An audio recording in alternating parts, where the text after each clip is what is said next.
I've never seen a falcon versus a dog be so fucking hype. Like, this could only be accomplished if it was JoJo. Like, this episode is the reason why I think I love JoJo so much, too. It's another example why. Because a falcon versus a dog. That's what this episode was. I mean, at point blank, being simple about it, like just being simple, this was a falcon versus a dog episode. And on paper, that sounds like a load of shit. On paper. But when you see how it was displayed with this episode, yo, it's amazing. Like, it's just like, oh my god.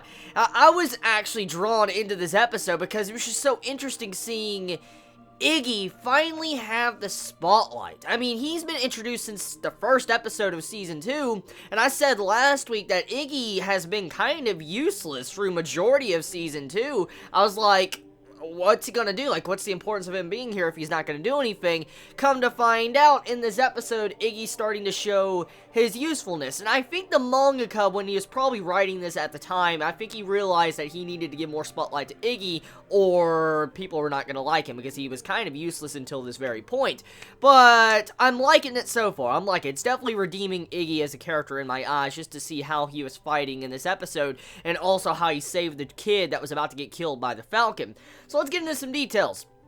This episode of JoJo, I'm on a Furycraft, and I want to say that most likely once Iggy finishes off this Falcon, Iggy's probably going to lead the Joestars and all that to where Dio's mansion is, like where he's staying at, because the building that they're at right now, where they were fighting at, you know, Iggy found, the dude that was searching for it got killed in this episode, and as we know, they're waiting for that dude to return, but he is dead. But we do know Iggy was in the vicinity, and he was, you know, finding out where Dio's mansion was. So I'm assuming that Iggy, after this fight's done, he's gonna go let the Joestars know where to go and find Dio's place. And I feel like that's how this little mini-fight is going to end. Now, other details, though. The Falcon.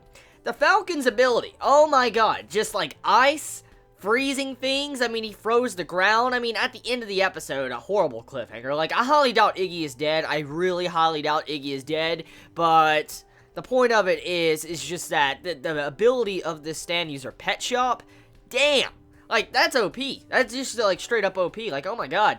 And, I mean, did you see what he did to that poor guy? That poor guy that was in a business suit, he was just sitting back there, it's like, ooh, I found it in 2 hours. All of a sudden, this icicle comes out of nowhere, and it just smashes him, and he goes into the car, and you see this violent blood and gore, all that. I'm like, oh my god. The poor guy got wrecked so hard. Like, he didn't even see it coming. Like, he really did not even see it coming. The poor guy, yeah. Now, the dogs. That's actually something I want to get into.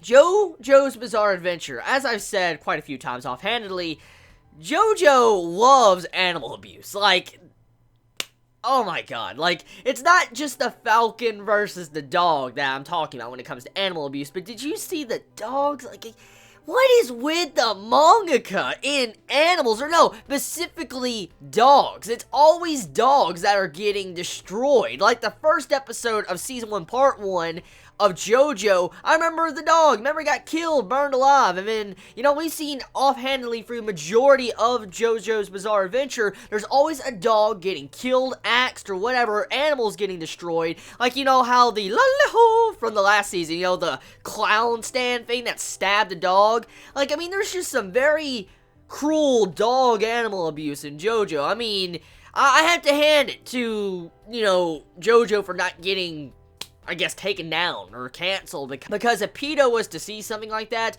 we all know how they would feel about this animal abuse. They would get kind of pissed off, but who cares about PETA? Thing is, though, when it came to the scenes, once again, I'm just questioning, the manga must have some form of trauma to animals. I said it before, and I will once again reinstate that fact, because it's so obvious. The mangaka has to have some form of trauma to have always dogs getting killed. Like, Okay, so moving past that, the thing is, okay, with the episode, it's just a battle-orientated episode, as always, as per usual when it comes to JoJo, besides the gambling section of JoJo's Bizarre Adventure Part 3. The point is that this episode is just demonstrating Iggy as a character and showing how he can stand on his own, his actual voice actor, which I was kind of shocked to see Iggy have a voice actor, and fighting by himself, holding his own with his stand, and being very strong, and to see his inner workings of his mind and how he truly thinks about everything around him. So yeah, this is kind of a episode to give characterization to Iggy and flesh him out. Let me know your thoughts in the comments below. You all have a wonderful day or not wherever you live. Please be safe. Chibi out.